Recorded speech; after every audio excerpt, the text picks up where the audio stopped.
The Volanthi had never known war, and for 2,000 years they believed they never would. For their civilization was built on wisdom rather than weapons, and their people valued knowledge above all things in the universe, which made them respected among the stars, but also made them vulnerable in ways they could not imagine until the day the sky turned red with fire and death came to their world without warning or mercy. High Consul Derry stood at the great window of the council chamber and watched his world burn. His 4 eyes filled with tears that streamed down his pale blue skin as explosion after explosion lit up the horizon, like a terrible sunrise that would never end. And his heart ached with a grief so profound that he could barely breathe as he witnessed everything his ancestors had built crumble into ash, and ruin the Crovar had come 3 days ago, their warships descending from the clouds like metal predators. And they had given no warning and offered no terms. For the Crovar Dominion did not negotiate with species they considered weak. And to them, the Volanthi were nothing more than livestock to be harvested and put to work in their labor camps across 12 conquered. World's advisor Salaith rushed into the chamber, her robes torn and stained with dust from the collapsed buildings outside. And she fell to her knees before the High Consul, with desperation written across her gentle features as she gasped for breath and tried to speak. Through her terror, High Consul, the southern districts have fallen completely, and the Crovar are rounding up survivors by the thousands, she cried out, her voice breaking with each word. They are separating the children from their parents and loading them onto transport ships. And our people are screaming for help, but there is no one to answer them. Theris closed his eyes and felt the weight of his failure pressing down upon him like a mountain. For he had always believed that peace was the answer to every problem, and he had trusted that the galaxy would protect those who meant no harm to anyone. But now he understood that his faith had been misplaced, and his people would pay the price for his naivety. What of our pleas to the Galactic Assembly? He asked, though he already knew the answer would bring no comfort. Selith shook her head slowly, and her expression told him everything before she even spoke the words that would seal their fate. The Assembly has declared neutrality in this matter, she whispered. They say that interfering with Crovar expansion would destabilize regional politics, and they have advised us to negotiate surrender terms to minimize casualties. Though we all know the Crovar do not accept surrenders, and they do not show mercy to those they conquer.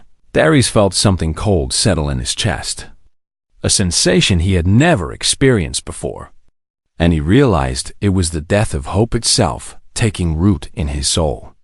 For if the great powers of the galaxy would not help them, then there was no one left to call upon, and no salvation waiting in the stars. But then Old Scholar Vareth spoke up from the corner of the room, his ancient voice weak but steady as he raised one trembling hand and pointed toward the eastern sky where a small cluster of stars glittered in the darkness beyond the smoke and flame. There is one more option, Vareth said slowly, and the others turned to look at him with confusion and curiosity. There is a young species that joined the galactic community 4 decades ago, and they come from a death world called Earth where everything is hostile and dangerous. And the other races whisper about them with fear and fascination. Salaith's eyes widened and she took a step backward in shock, for she had heard the stories about these creatures called humans, and the tales were enough to make any peaceful species nervous about making contact with them. The humans are violent and unpredictable, she protested. The Galactic Assembly has warned every member species to be cautious in dealings with them, for they wage war with a passion that borders on madness, and they have never lost a conflict since they reached the stars. And some say they actually enjoy battle in ways that horrify more civilized peoples. Theris turned to face the Old Scholar and considered his words carefully, weighing the risks against the certain death that awaited his people if they did nothing. And in that moment, he made a decision that would change the history of 2 civilizations forever. Send the transmission, he ordered, and his voice carried a strength that surprised even himself. "Send it to Earth and tell them what is happening here, and beg them for help if you must. For we have nothing left to lose, and even the smallest chance of survival is better than waiting here to die." The communication array had been damaged in the initial bombardment, but the technicians worked through the night to repair it while Krovar patrols hunted through the streets below. And finally, as dawn approached, they managed to establish a connection to the distant human territories across the vast emptiness of Spicetherus. Recorded the message himself, and he did not try to hide his tears or his desperation as he spoke into the transmitter with all the emotion his breaking hearts could muster. "This message goes out to anyone who can hear it, but especially to the humans of Earth," he began, his voice trembling but clear. "We are the Volanthi, and we are a peaceful people who have never raised weapons against another species. And now we are dying because we do not know how to fight back against those who wish to enslave us. And we have called out to the galaxy for help, but no one has answered. And so we turn to you as our final hope, and we ask you to please help us. Not because we can offer you anything in return, but simply because we are desperate and afraid, and we do not want our children to grow up in chains. And if there is any mercy in the universe, then please let it come from you." The message traveled across light years of empty space, bouncing through relay stations and communication networks, until finally it reached a human military outpost on the edge of known space, and a young communications officer named Private Amy. Chen nearly dropped her coffee when she heard the words coming through her headset, and realized what she was listening to 3 days past on Volanthos Prime. And each day brought more death and more suffering as the Krovar tightened their grip on the conquered world. And Theras began to accept that no help was coming, and his people would fade into slavery and extinction, like so many other species before them. But on the 4th morning, as the sun rose over the burning ruins of the capital city, the sky suddenly rippled with strange energy, and a massive vessel emerged from hyperspace directly above the planet. And it was unlike anything the Volanthi had ever seen before, bristling with weapons and radiating power that made the Krovar warships look like toys in comparison. A single transmission cut through all frequencies, and the voice that spoke was calm and cold and utterly without fear. "Volanthi Confederacy. This is the USS Relentless of the United Earth Navy, and we have received your distress call, and we are here to respond," the voice announced. And Theres felt his heart stop for one impossible moment. Hold on to whatever hope you have left, because the United States Marines are coming, and they are very unhappy about what they have seen for the first time in 4 days. High Consul Theres allowed himself to believe that his people might survive, though he could not have imagined what would happen next or how thoroughly these strange, violent humans would change everything he thought he knew about the nature of strength and sacrifice. Gunnery Sergeant Daniel Cortez stood in the drop bay of the USS Relentless and looked at the faces of his Marines as they prepared for what might be the most dangerous mission of their careers. And he saw no fear in their eyes, only a cold determination that he recognized from years of fighting alongside these men and women across half a dozen worlds where humanity had made its mark in blood and fire. 3rd Platoon, Bravo Company, 2nd Battalion had seen things that would break most soldiers, but they had never broken, and they never would. For they were United States Marines, and they had been forged in a tradition of sacrifice that stretched back centuries to battlefields on Earth that most species in the galaxy had never heard of. Lieutenant Megan Torres climbed onto a supply crate so that everyone could see her, and her voice carried across the bay with a strength that belied her small frame as she addressed her soldiers with the honesty they deserved before sending them into hell. "I am not going to lie to you about what we are facing down there," she began, her dark eyes moving from face to face as she spoke. The Crovar have over 50,000 ground troops on that planet. And we have 120 Marines, which means the odds are roughly 400 to 1 against us. And naval support will be limited because the enemy still controls orbital space. She paused and let those numbers sink in, watching for any sign of hesitation among her people, but she found none. Only the quiet acceptance of warriors who understood the price of the oath they had sworn. The Volanthi are a peaceful species who have never hurt anyone in their entire history. Torres continued. They called out to the galaxy for help and everyone turned their backs on them. Everyone except us, and we are going to show them what it means to have humanity as a friend. So check your gear and say your prayers if you have them. Because we drop in 20 minutes. Sergeant Kyle Booker finished loading his rifle and looked over at his best friend Corporal Lisa Grant, who was sharpening her combat knife with the same calm focus she brought to everything she did. And he wondered if this would be the mission where their luck finally ran out.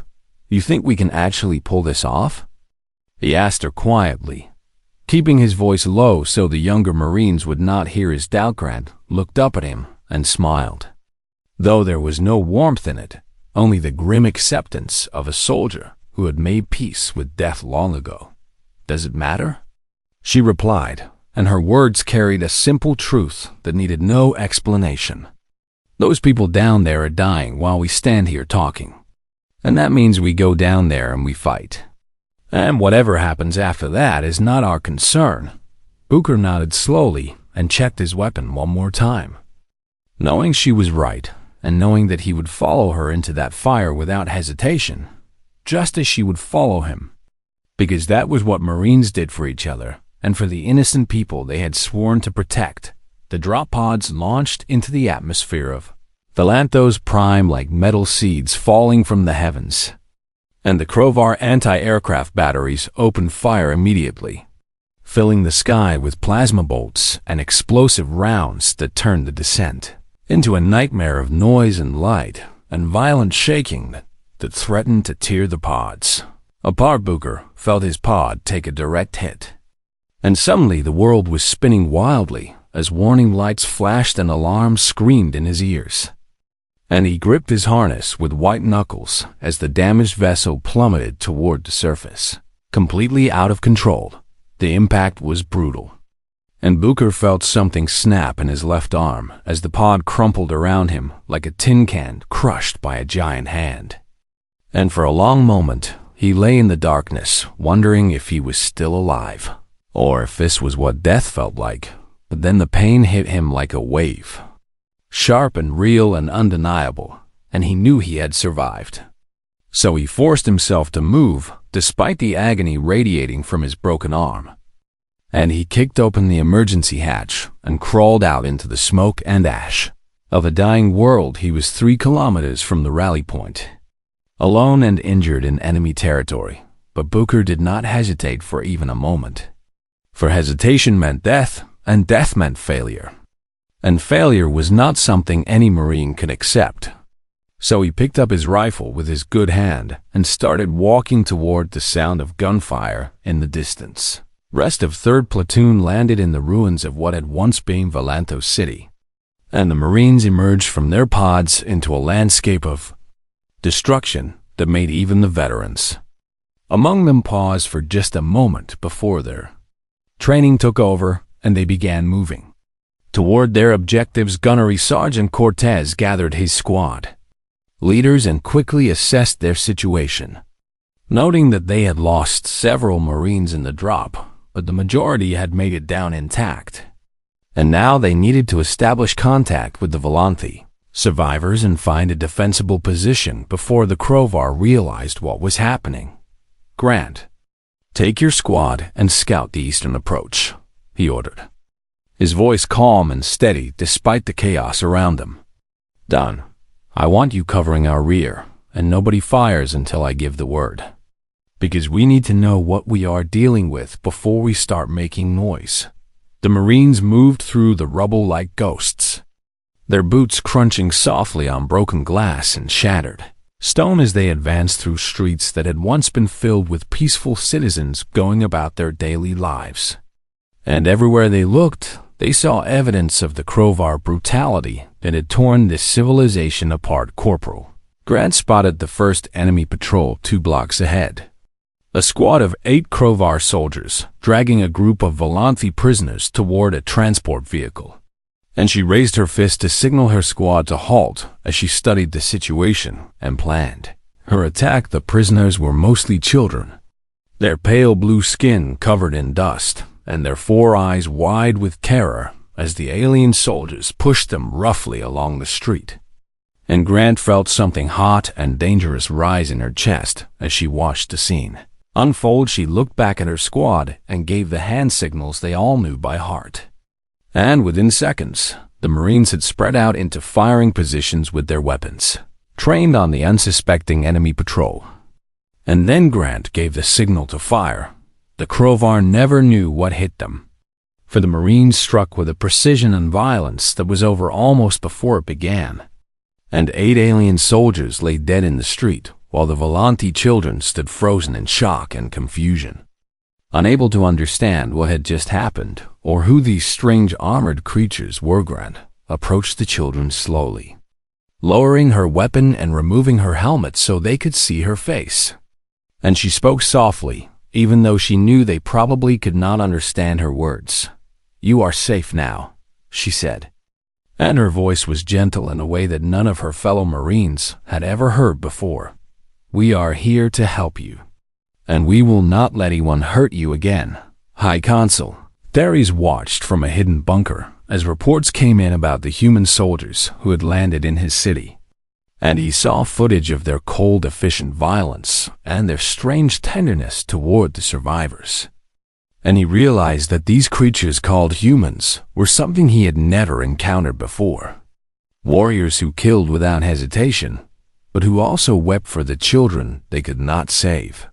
The Marines had arrived, and nothing would ever be the same again. The civilian shelter was a massive underground structure that had been built centuries ago as protection against natural disasters. And now it held over 4,000 Volanthi refugees who had nowhere else to go. Mostly children and elderly who had been unable to flee when the invasion began. And they huddled together in the darkness waiting for death to find them. Gunnery Sergeant Cortez studied the terrain around the shelter entrance and began planning the defensive positions that would give his Marines the best chance of holding this ground against the enemy forces that would surely come once the Crovar realized what was happening. And he knew that the odds were terrible, but he also knew that surrender was not an option. "I want firing positions on every rooftop within 200 meters, he ordered, pointing to the ruined buildings that surrounded the shelter like broken teeth. "Dig in deep and make sure you have clear lines of sight to every approach. Because when they come, they will come in force, and we need to make every bullet count." Lieutenant Torres established her command post in a collapsed building that offered good cover and a clear view of the surrounding area. And she began coordinating with the USS Relentless in orbit. Though the news from above was not encouraging, the Crovar fleet still controls the space around the planet, she reported to Cortez, her face grim as she relayed the information. "Captain Harris says he can provide limited air support, but he cannot risk the carrier against those numbers. And reinforcements are at least 4 days away if they are coming at all." Cortez nodded slowly and accepted this reality without complaint.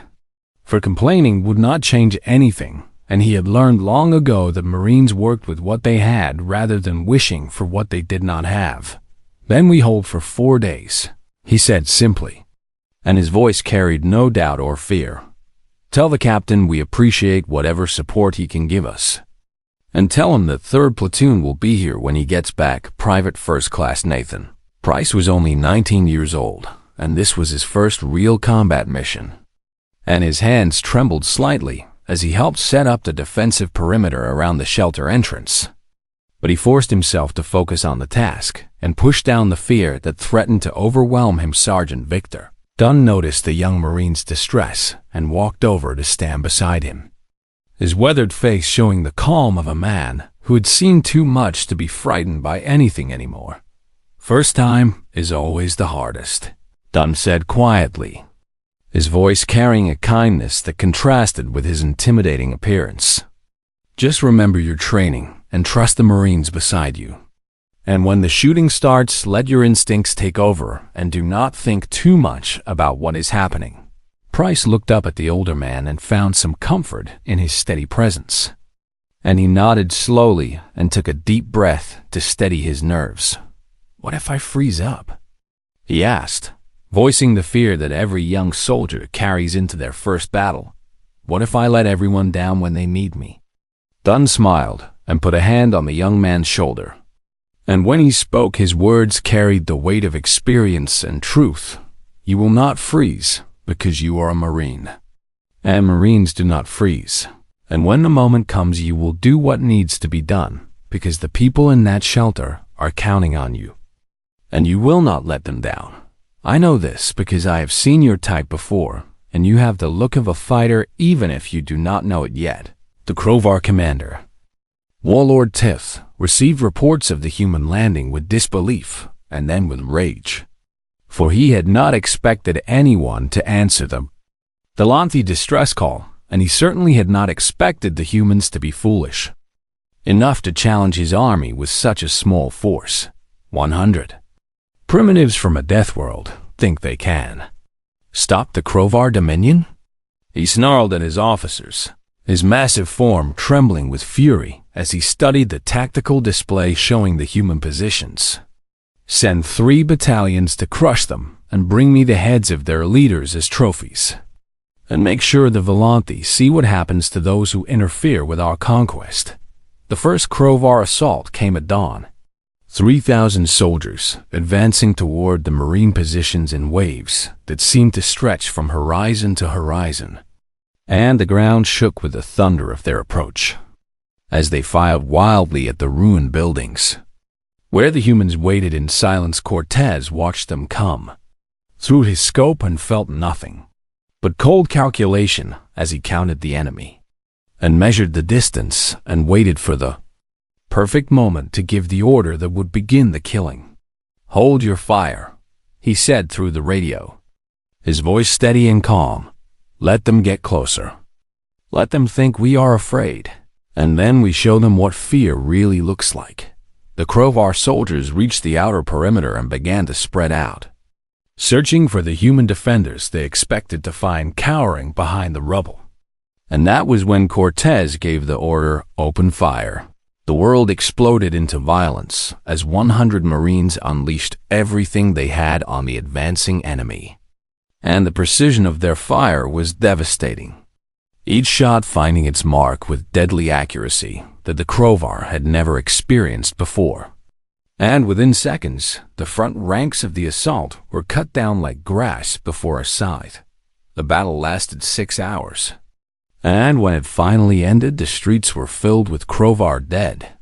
Over 2,000 bodies lying in pools of alien blood, while the smoke rose from burning vehicles and shattered weapons. And the Marines had lost 11 of their own, but they had held the line private. Price sat against a wall during the brief pause in fighting, his hands covered in blood that was not his own. And he realized that he had not frozen when the moment came, just as Sergeant Dunn had promised. And something inside him had changed forever in those terrible hours of combat high console.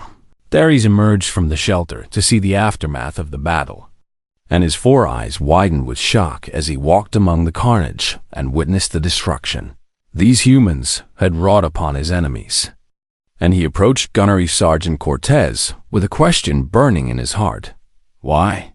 he asked, his voice trembling with emotion he could not contain. "Why would you sacrifice yourselves for us when we are strangers to you and we have nothing to offer in return?" Cortez looked at the old alien for a long moment, and then he looked at the shelter entrance where Volanthi children were peering out with wide, frightened eyes. And when he spoke, his words were simple, but they carried a weight that Theres would remember for the rest of his life. because someone has to stand between the innocent and those who would hurt them. Cortez said quietly, "And today that someone is us." Ares bowed his head and felt tears streaming down his face. For he finally understood what these humans truly were. Not the violent monsters the galaxy had warned him about, but something far more rare and precious. Protectors who would die for strangers without asking for anything in return. Warlord Tith stood in his command center and stared at the casualty reports with a fury that made his officers step backward in fear. For he had lost 2,000 warriors to a handful of human soldiers, and his reputation was crumbling with every passing hour. And he knew that if word of this humiliation reached the Dominion Council, he would be executed for incompetence. No more games. He growled, his massive clawed hands crushing the data tablet he held. "I want every soldier we have committed to the next assault. 10,000 warriors with full armor support. And I want those humans wiped from existence before the sun rises." His officers exchanged nervous glances, but none dared to question the order. For questioning Warlord Tith was a quick path to death. And so they began preparing the largest ground assault the Krovar had ever launched. Against such a small target, Lieutenant Torres received the intelligence. Reports from orbital reconnaissance and felt her stomach drop as she studied the numbers moving toward their position. And she called her squad leaders together for what might be their final briefing. "They're coming with everything they have," she said, her voice calm despite the fear she felt beneath the surface. 10,000 soldiers plus armor, and they will hit us as soon as darkness falls. Which gives us about 4 hours to prepare. Sergeant Booker had arrived at the perimeter 2 hours earlier. His broken arm splinted with materials scavenged from the wreckage of his drop pod. And he had taken his position without complaint or fanfare. For there was work to be done, and injuries were just obstacles to be overcome. "We knew the odds when we dropped," Booker said, checking his rifle with his one good hand. "Nothing has changed, except now we know what we are really dealing with. So let us dig in deeper and make these bastards pay for every inch of ground." The Marines spent the remaining hours fortifying their positions and redistributing ammunition and saying quiet goodbyes to each other that they pretended were casual conversations. And when the sun began to set over the burning city, they were as ready as they could ever be. Krovar assault began at nightfall. And the darkness came alive with the thunder of 10,000 enemies advancing on the Marine lines from every direction. And the ground shook with the weight of armored vehicles rolling through the streets as plasma fire lit up the sky like deadly fireworks gunnery. Sergeant Cortez sits at the center of the defensive line and watched death approach with eyes that showed no fear. Only the cold focus of a warrior who had accepted his fate and intended to make it cost the enemy dearly. "Remember what we are fighting for," he said through the radio, his voice cutting through the chaos of battle. "Those children in that shelter are counting on us, and we will not let them down. So hold your ground and trust your training and show these aliens what it means to fight." United States Marines. The battle became a nightmare of fire and blood and screaming that seemed to stretch on forever. And the Marines fought with a desperate fury that the Krovar had never encountered before. Holding positions that should have fallen in minutes for hours on end through sheer willpower and sacrifice. Corporal Grant held the eastern flank with her squad until they ran out of ammunition. And when the bullets were gone, she fixed her bayonet and led a charge into the oncoming enemy that drove them back through the sheer savagery of human close combat. And she fought until her knife was slick with alien blood and her arms burned with exhaustion. Sergeant Dunn took a plasma round through his chest during the second hour of fighting, the burning energy tearing through his armor and scorching his flesh. But he refused to fall and kept firing even as his life drained away, taking down enemy after enemy until his body finally gave out and he collapsed beside the Marines he had protected. Lieutenant Torres coordinated the defense from her command. post until the building was hit by enemy fire and collapsed around her, burying her beneath tons of rubble, and she crawled out with 2 broken ribs and a piece of metal embedded in her shoulder. And then she picked up a rifle and led a counterattack that drove the Crovar back from the northern perimeter gunnery. Sergeant Cortez found himself fighting hand to hand in the ruins when a Crovar officer twice his size lunged at him with murder in his eyes. And the 2 warriors grappled in the darkness as explosions lit up the world around them. And Cortez felt the alien's claws tearing at his armor as he reached for his combat knife. The fight lasted only seconds, but it felt like hours. And when it ended, Cortez stood over the body of his enemy with blood running down his face and his knife buried in the alien's throat. And he did not pause to catch his breath before moving to the next threat. By midnight, the Marines had lost 43 dead and 60 wounded, leaving barely enough soldiers standing to hold the line. But they had killed over 4,000 Crovar and turned the streets into a graveyard of alien bodies. And somehow through all the horror and death, they had held their ground inside. The shelter Private Price sat with the Volante children who could not sleep because of the terrible sounds of battle outside. And he was wounded in 3 places and exhausted beyond anything he had ever experienced. But he forced himself to smile and began singing songs his grandmother had taught him when he was young. The children did not understand the words, but they understood the kindness in his voice. And one by one they stopped crying and leaned against him and closed their eyes. And Price kept singing even as tears rolled down his own face, because he knew that this might be the last peace these children would ever know. Consul Theres worked beside the human medics treating the wounded Marines. And though he had never touched a weapon in his life, he learned quickly how to apply bandages and stop bleeding. And he found himself holding the hand of a dying young soldier who could not have been more than 20 years old. "Please tell my mother I did my duty," the young Marine whispered, his eyes struggling to stay open as life slipped away from him. "Tell her I was not afraid." Theres gripped the boy's hand tightly and looked into his fading eyes and made a promise that he would keep for the rest of his life. "I will tell her," he said softly. "I will tell her that her son was a hero who saved thousands of lives, and that he was the bravest warrior I have ever known." The Marine smiled and closed his eyes and was gone. And Theres knelt beside the body and wept for this stranger who had come across the stars to die for people he had never met. And he understood finally that humans were not the monsters the galaxy believed them to be, but something far more beautiful and terrible. Beings who would sacrifice everything for those who could not protect themselves. The night stretched on and the battle continued. And the Marines held their ground through blood and pain and death, waiting for a dawn that might never bring relief. The sun rose over Volanthos City on the 5th day of the invasion, and the light revealed a landscape of destruction that would haunt the memories of everyone who witnessed it.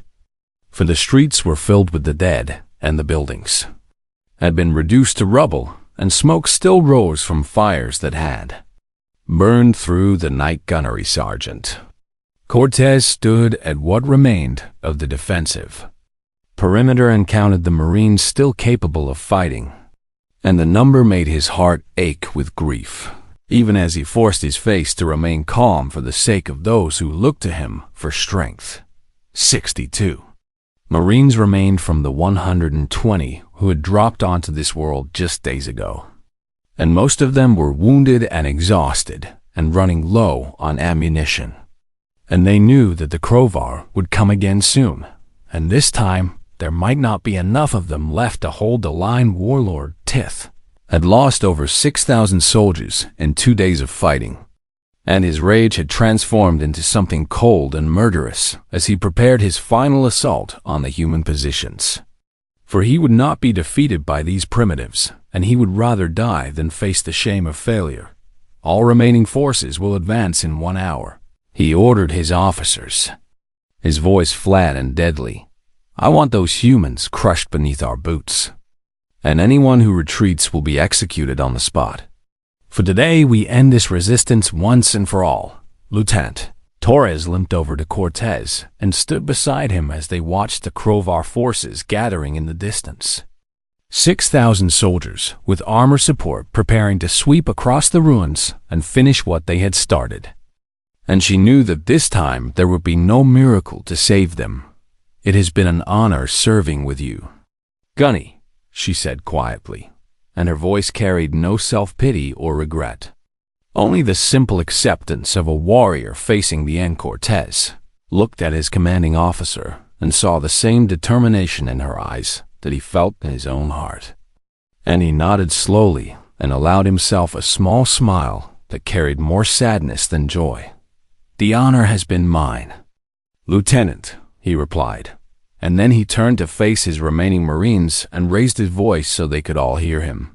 Third Platoon, I will not pretend that our situation is anything but desperate. For we all know what is coming, and we all know the odds. But I also know that every one of you will stand your ground until the very end, because that is what Marines do. The Marines checked their weapons and took their positions without complaint or hesitation. And they looked at each other with eyes that said everything that words could not express. And they prepared to die together defending people who had been strangers just days ago. And then the sky split open with a sound like thunder that made the ground shake and the buildings tremble. And everyone on both sides of the battlefield looked up in shock as massive shapes emerged from the clouds above Valanthos Prime 12. Human warships dropped out of hyperspace in perfect formation, their hulls bristling with weapons that gleamed in the morning light. And at the center of the formation flew the dreadnought USS Endurance. The most powerful vessel in the human fleet, Admiral Claire Dawson, stood on the bridge of her flagship and surveyed the tactical display showing the Krovar fleet scrambling to respond to this unexpected arrival. And her eyes were cold with anger as she studied the orbital images of the devastation below. All ships, weapons free, she ordered. And her voice carried the authority of someone who had commanded fleets across a dozen worlds. Target enemy vessels in clear orbital space, and deploy all Marine regiments to the surface immediately. Because our people have been fighting alone long enough. The battle in space lasted only 17 minutes. For the Krovar fleet had been caught completely off guard, and the human warships were faster and more heavily armed than anything they had faced before. And one by one the enemy vessels were destroyed until the sky above. Valanthos Prime belonged to humanity. Dropships descended from the carrier vessels like falling stars, delivering 3 full Marine regiments to the surface in a wave of reinforcements that made the Krovar ground forces freeze in shock and confusion. Warlord Tith watched his fleet burn and his army falter, and he realized that everything he had worked for was crumbling around him. So he tried to order a retreat, but it was too late. For the human Marines had already surrounded his command position, and they were not accepting surrenders. When the reinforcements reached 3rd Platoon's position, they found 62 Marines still standing among the ruins, their armor scorched and their weapons nearly empty. And they were still holding the line they had sworn to protect. Lieutenant Torres saluted the arriving colonel with her remaining functional arm, and her face showed nothing but exhaustion and quiet pride as she reported her unit status. 3rd Platoon. Bravo Company, reporting for duty, sir, she said, her voice hoarse from days of shouting orders over the din of battle. We have held the civilian shelter as ordered, and the refugees are safe. The colonel looked at the wounded lieutenant and the battered Marines behind her and felt something tighten in his chest. For he understood exactly what these soldiers had accomplished and the price they had paid to accomplish it. Outstanding work, Lieutenant, he said quietly, and his words carried a respect that went beyond rank or protocol. Rest now, because you have earned it. Gunnery Sergeant Cortez sat on a pile of rubble and stared at nothing, his eyes distant as the weight of everything he had experienced finally began to settle on his shoulders. And he did not look up when High Consul Theres approached him with tears streaming down his pale blue face. The old alien knelt before the exhausted marine and pressed his forehead to the ground in a gesture that his people reserved only for gods and saviors. And his voice trembled with emotion when he spoke. "You have saved my people," Theres whispered. "You came when no one else would answer, and you fought and bled and died for strangers who could offer you nothing in return. And I do not have words in any language to express what this means to us." Cortez rose slowly to his feet and reached down to help the old alien stand. And when he spoke, his voice was tired but gentle. "Do not kneel to us," he said simply. "We are just Marines, and this is what Marines do. For we protect those who cannot protect themselves, and we do not expect thanks or reward. Because knowing that those children in that shelter will grow up free is all the reward we will ever need." The Volanthe Confederacy survived, and in the years that followed, they became humanity's closest and most loyal allies. For they never forgot what had been sacrificed for them, and they never stopped honoring the memory of those who had died to give them a future. They never developed weapons of their own, for they did not need to, because they had friends among the stars who would always answer when they called. Friends who emerged from the smoke, unsmiling because they knew the cost of the protection they offered. And they paid that cost willingly every single time.